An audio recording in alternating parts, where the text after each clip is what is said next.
Hey there, thank you for tuning in. We hope you enjoyed this video. If so, please leave some love or share your thoughts below in the comments. And now, let's get started. Enjoy the show. Hello, my name is Gabriela Schmidle. I'm Managing Director and owner of MTS Wien. MTS stands for Marketing, Tourismus, Synergie, Vienna. We are an event and marketing company and the organizer of the Christmas market in front of Schloss-Schönbrunn. And I'm very pleased and happy and proud that you will be listening to my SMAC episode today. Hello SMAC fans and welcome to my first episode of this year's season. Today we have a very special guest for you that fits perfectly into these last few days before Christmas. Joining me on the show today is Gabriela Schmidle, who has been managing the famous Christmas market in Schönbrunn for almost 30 years. She has shared with us some of the learnings her and her team have made over the years, which other international markets serve as inspiration to her, and how important the Christmas market is to Vienna's overall touristic profile. So enjoy the episode, and I already wish you Merry Christmas and a Happy New Year from the SMAC team.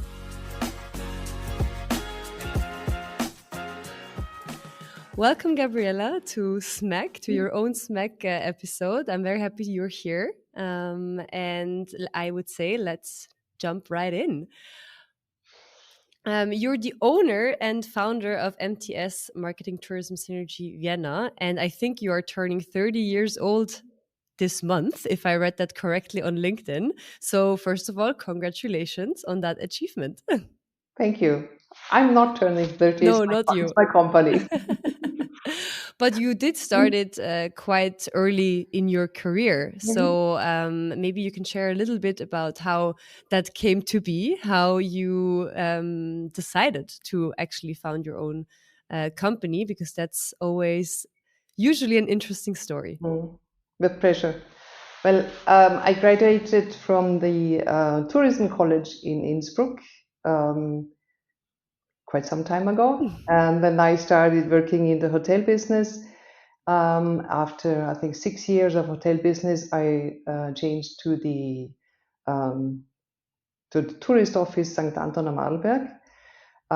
There was a deputy director, and I was responsible for the events and for press relation. And this is kind of when I decided this is the field where I want to, where I found my destination actually.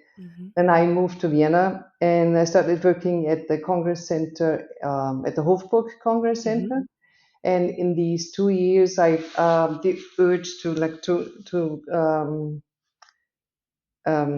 to start my own business grew very, very fast and heavy. And from then on, it more or less was the thing to be at the perfect time, at the perfect place, and meet the right persons. We went to an event from the Vienna Tourist Board, and by chance we met the former director of Schloss-Schönbrunn. And he told us that he just went to see a Christmas market in Nuremberg, and he's planning on organizing or having a Christmas market right in front of Schloss-Schönbrunn, and that he's just looking for somebody to organize it for him. And I said, well, here I am.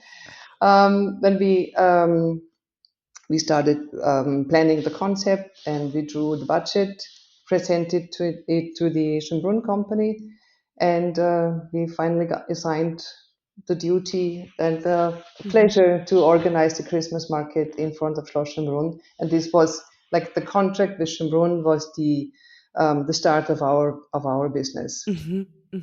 Yeah, it's really what you just said is so true. So often in life, it's all about being in the right place at the right time, but then of course also convincing the right people to bet on you.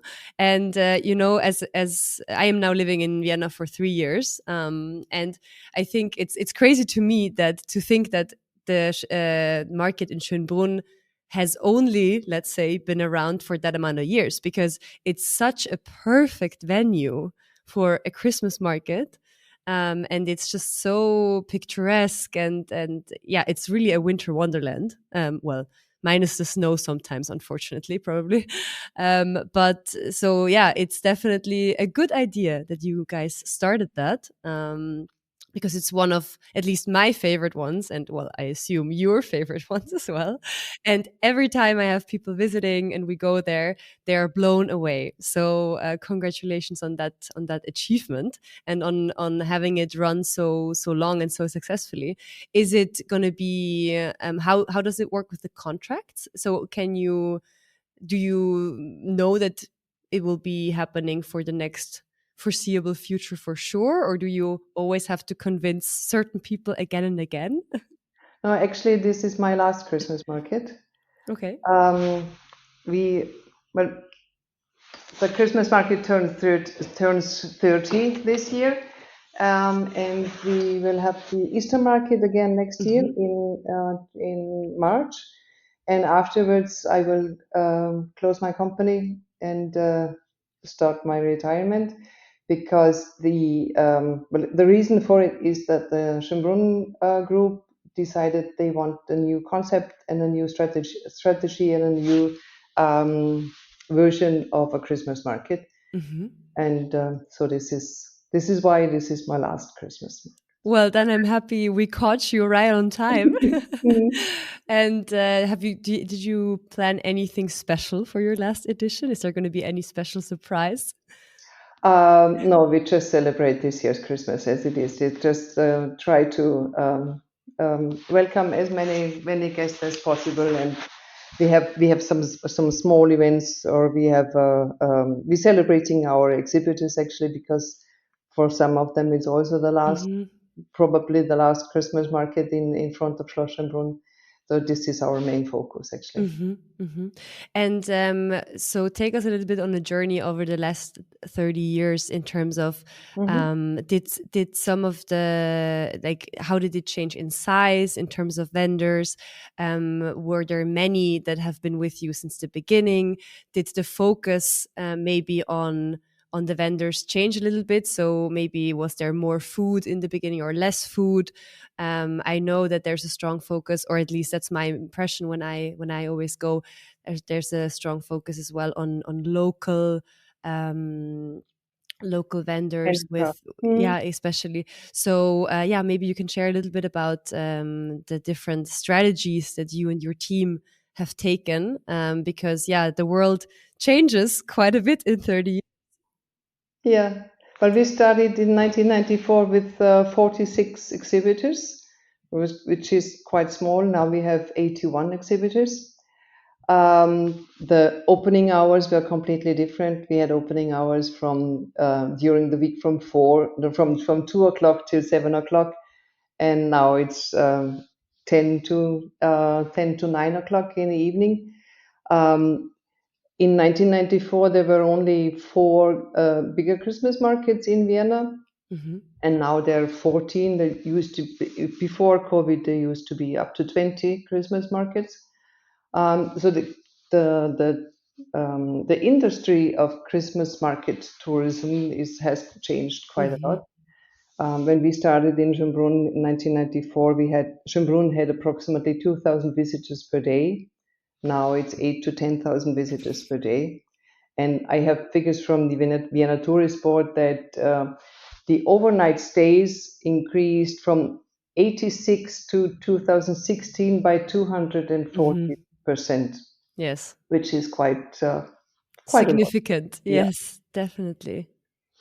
And from the exhibitors, we always had a very big focus on crafts, on handcrafts, on small companies that are really producing their own products and selling them themselves.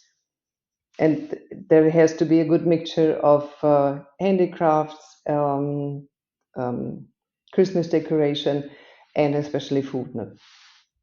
Yes, it's because I think actually that's why it's one of my favorite ones in Vienna, because it's such a good market to shop for gifts. Yeah. And I think that's what a lot of visitors are looking for, because it's such a nice way to get that done, because everyone needs to shop for gifts before Christmas. Mm. But at least then it's also a nice experience. You can have a nice glühwein, eat something together, and then also get all that shopping Mm. done. And you also know that you're supporting, like you said, local, usually quite Artisans. small. Yeah. Exactly, it's quite small businesses.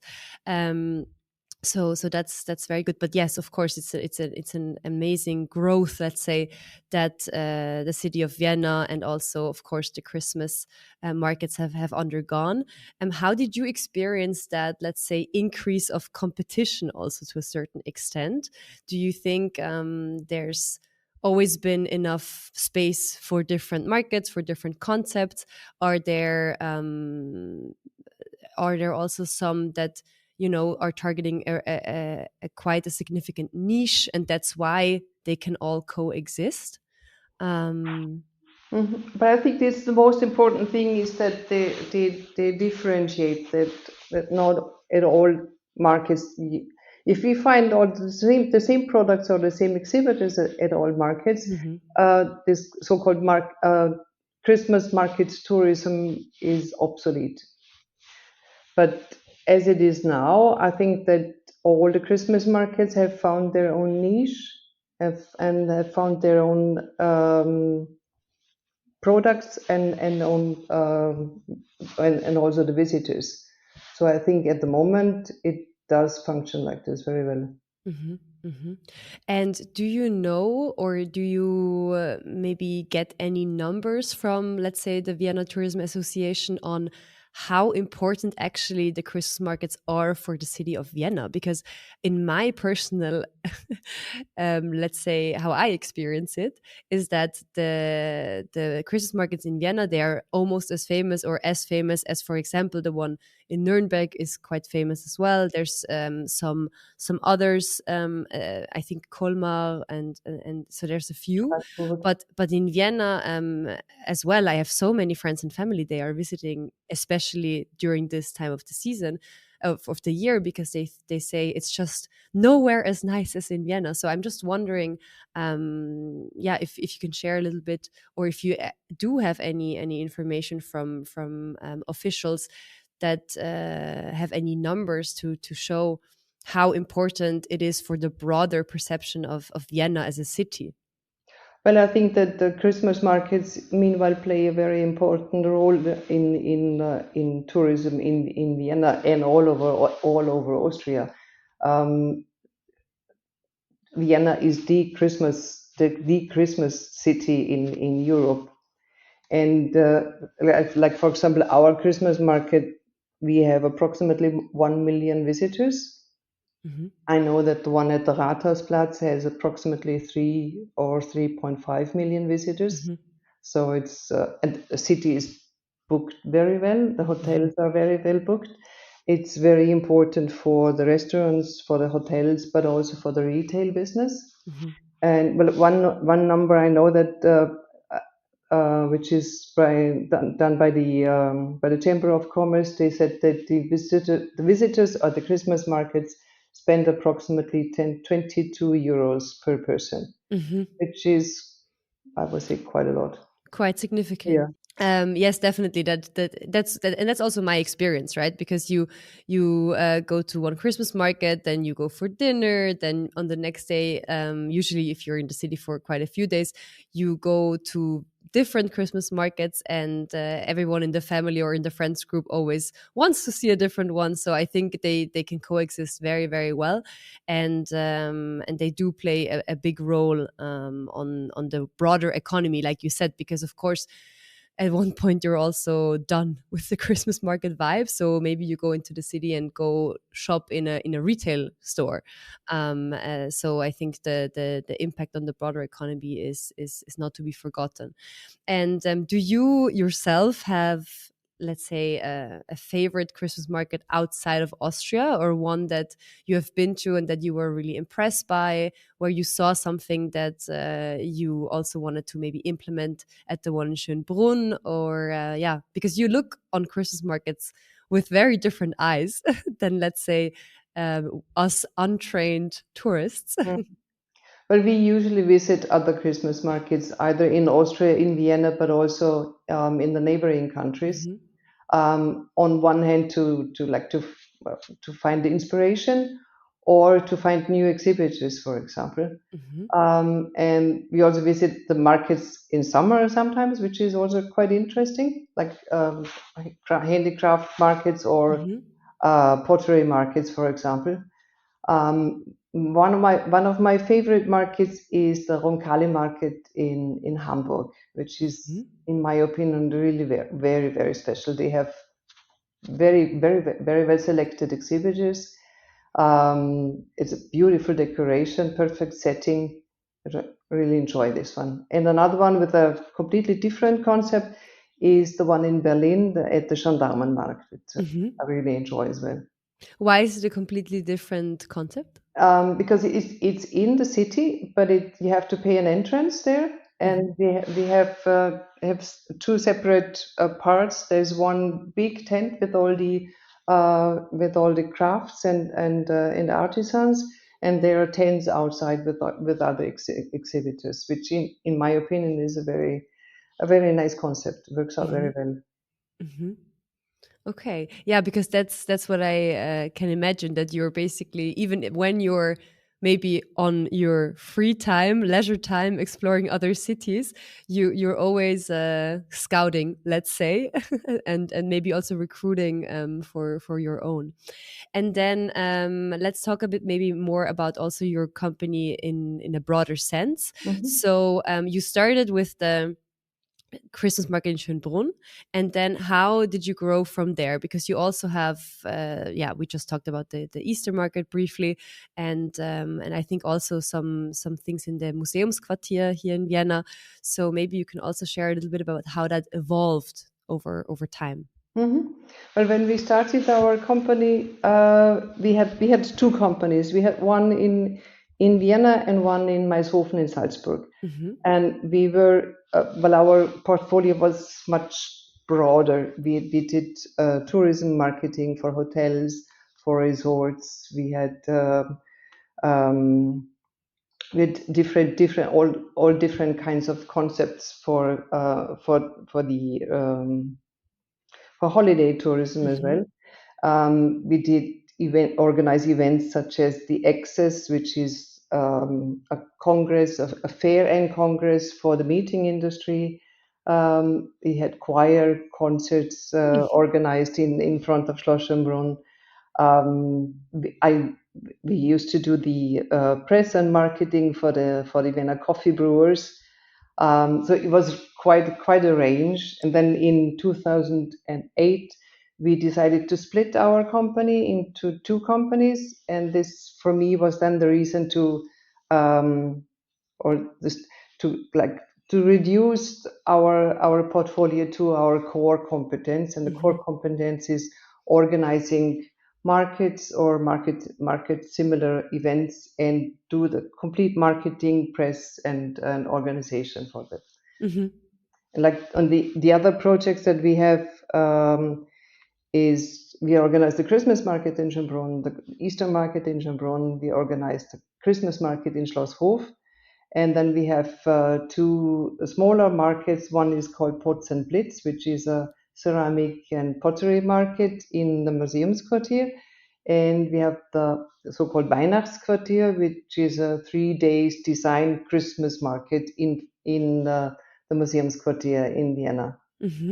And did those events, and especially also the smaller ones in the Museumsquartier, did they start because someone approached you, or because you had the feeling, okay, there's something missing there in that specific niche market, and that's how you came up with the idea and you approached the venue? Or how did that came about? Both of it, actually. The pottery market, the Potz and Blitz, was our idea. We had a meeting on another topic with the Porzellanmanufaktur Augarten, during this meeting we found out that Vienna is one of the pottery cities. Like this, the second oldest pottery of Europe is in Augarten, but there is no pottery event taking place in Vienna, which is really strange. So we decided, well, we have to do that. And the Weihnachtsquartier was already existing for a couple of years, I think already more than 20 years. and the organizers didn't want to prolong it, and so we took it over. Hmm. Okay. So I think, but that's what you said before is also really interesting, because you did so many different things. You offered so many different, let's say, services, and then you decided to scale or to refocus on your core competencies, and also to kind of become a one-stop shop for someone who needs exactly this. And I think that that's what you hear a lot with other yeah, stories of founder or of companies, because they say, yeah, at some point you're doing so many different things because you're being not dragged into, but of course things happen, you're in the right place, the right time, as we said before, and then you're, not to say sidetracked, but of course you want to do it all, but then you, or a lot of them, come back to their roots. So it's interesting to see that also your journey was kind of like that.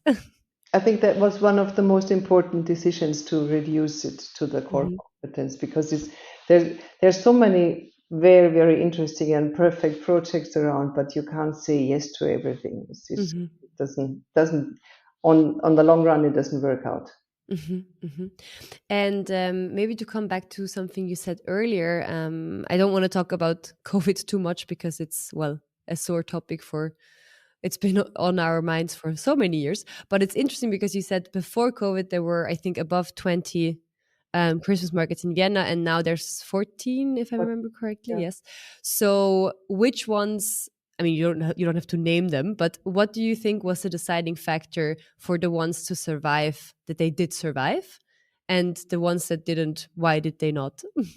But I'm not sure that all of them stopped existing because of COVID. I think there are some other reasons as well, as just as the place where the market was set up is not available anymore and stuff. Hmm. It doesn't really. It's not always in connection with COVID. Okay. COVID was really difficult for all the event organizers, and especially for the markets. But it's not the reason for everything. Hmm.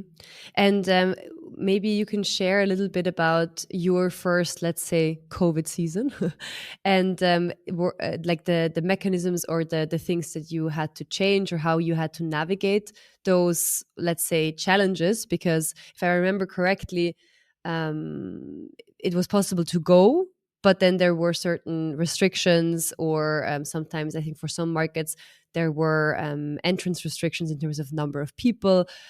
So maybe you can share a little bit about your experience during those times, and also maybe something that maybe you started doing and that you kept, or yeah, just a little bit about that. Well, um, the first lockdown started one day before we should have started the setup of the Easter market. And at the beginning, we said, "Oh, no problem at all. We start the Easter market 2 weeks later or 1 week later." Little did we know. So then we finally canceled the Easter market, but we started working on the Christmas market. As actually, we never ever believed that a Christmas market will be cancelled. Mm. It's I always had the opinion that my job is quite crisis free, or Hmm. but like then in 2020 we organized a Christmas market. When we didn't get the permission to set it up, Hmm.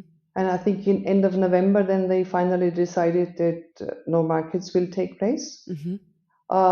Then the next Easter market we cancelled quite early because I think it was still in the whatever lockdown. And then we started working again on the Christmas market 21, and I think we wrote. It felt like 100 prevention concepts, what to do and what not to do, and we started the Christmas market 21 on Saturday, and on the Friday evening they told us that the next lockdown will start on Monday. Oh God. So we had 2 days of Christmas market with the so-called 3G Hmm. control. So we had to set up a complete fence and System, yeah. control every single client wanting to visit the Christmas market. The exhibitors had to wear masks at the beginning, and it was really it was not really a funny Christmas market. Then after the first weekend, we had to close down again for 3 weeks, and then we could open again for another 2 weeks, which I think it was really, really difficult, quite a challenge for the exhibitors, Of course. and certainly also for the organizers and also for the visitors, because everybody's like eager to visit Christmas markets, especially after 1.5 years of COVID. Everybody wants to celebrate Christmas and enjoy Christmas, and Of course. And especially because it was outside. So I think it was very hard for a lot of people to understand that even that isn't possible, even though it's actually outside and, there's enough, let's say, fresh air circulating. But yeah, especially also, like you just explained, the decisions were sometimes made so shortly in advance that you almost had no time to react to it, and of course that has repercussions for so many other people, of course, the vendors, but then also then you have to come back in a week or in 2 weeks. I mean, yeah, they most of them probably don't live in Vienna, or maybe not even close by. So it must have been a stressful few years for you and your team, but I hope it also brought you maybe closer together. And yeah, overall, I think it's we value it maybe even more that we can enjoy it for the full season, hopefully for many years to come in general, the Christmas markets. And one thing that I was also wondering, just because it's so important, I can imagine if you're in any way measure certain data points in terms of visitors, or also maybe if the vendors share any numbers with you, how much they sold compared to last year. Is there any, let's say, data structure that you have and that you can build on, and that you can also see how the market evolves over time? We don't really have that much data on our visitors. We have certain points where we can make conclusions. We get feedback from our exhibitors, from the vendors, on how the market was in comparison to the other markets, or in comparison to the last years. We can approximately tell how much Glühwein, or how much how much Glühwein was consumed, as we have we call it the Waschstraße, where all the mugs are being washed, and there's a counter for that. One source of information is social media, of course, all the feedback we get from our visitors. And a couple of years ago, we did a visitor survey, where we focused on the origins of the visitors and the age, how many visits they pay to our Christmas market, and what kind of what their reason for visiting a Christmas market was. And we found out very interesting number, because usually you think Christmas market in front of Schloss Schönbrunn is very touristy. But we found out that then, I think it was in 2010 or so, there was 55% of the visitors coming to Vienna to the Christmas market in Schönbrunn are from Vienna, and only 25% then were like international guests, and another 20% were from the neighboring federal states of Austria.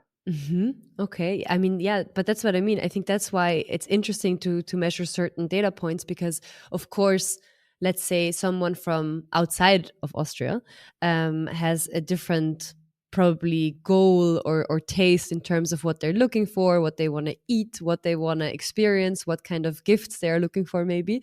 So I can imagine it's interesting and important to kind of also know who are my customers and how is that maybe changing over the years. So that's very interesting. And also maybe I can imagine for certain tourists coming to Vienna, and if they don't know the city, they might even think, oh, okay, Schönbrunn, I have to go a little bit out from the city center, let's say. So depending from where they're from and what they're used to, and how much time they have in Vienna, they might not come to Schönbrunn. But then someone living in Vienna, of course, they know that it's not at all a long trip. So that maybe also impacted the balance of the visitors coming. Mm-hmm. Well, from the numbers I know from the Vienna Tourist Board is that every second visitor coming to Vienna will visit Schloss Schönbrunn. Mm-hmm. Yeah, I mean, I personally I think that makes a lot of sense because it's beautiful in every season, especially also the gardens, and I mean, there's also the zoo for the kids, so there's something for everyone there for sure. But yeah, very, very interesting.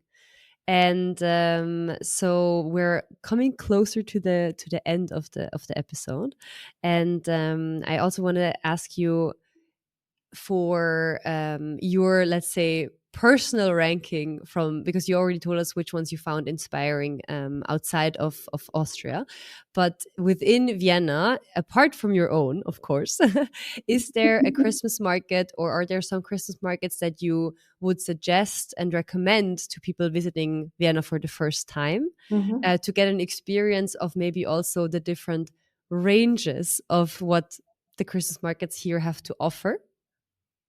But I personally would recommend to visit the Altwiener Christmas market at the Freiung, because it's a very cozy market. It's nice and small and has very well selected exhibitors, a lot of artisans, a lot of handicrafts. What I think is most charming is the Christmas market in front of Karlsplatz. Also because of the exhibitors, it's only artisans there. And they have a most beautiful children's program. With the little petting zoo, I think, and they have a little ice rink, if I remember correctly. No, it's not an ice rink. It's the petting zoo, and they have different carousels and. Okay. Yeah, the ice rink is at Rathaus. Sorry. Yeah. Okay, very good. Rathaus is, if you're into Christmassy kitsch, Rathaus is absolutely perfect. I think it's so many different lights, and it's just overwhelming. It is. Yeah, I always brief my visitors accordingly. Okay, if you want to see the full-blown Christmas overload, then we can go to Rathaus. That's a perfect decision, yeah. Perfect. And then one last question. I always end my episodes with the same question to all my guests. You are now approaching the end, let's say, of your 30 years career with your own company, and then also with your experiences before. So if you think back now to yourself when you were just out of university and just embarking on, your working life, is there anything that you would tell yourself or tell someone that is just starting out as a tip for what they're about to embark on? Well, I would say the most important, be courageous and go and find out what really fits for you, what is really perfect for you. And I think very important is to say no, which is or to be able to say no, and find something you enjoy, you love, and don't think about the money. Very good. Very good. Thank you so much, Gabriela, for taking the time. I hope I can see you and visit you at the Christmas market this year still. And have a great season, great last season. And thank you for being with us. Thank you very much for the invitation. It was really fun. I enjoyed it. Thank you. That's it for this episode, everybody. Thank you for tuning in. Don't forget to share your thoughts on this episode and everything else that is going on at SMAC with us by checking out our website at smac.media or connect with us on LinkedIn, YouTube, or Instagram. We'll see you next time.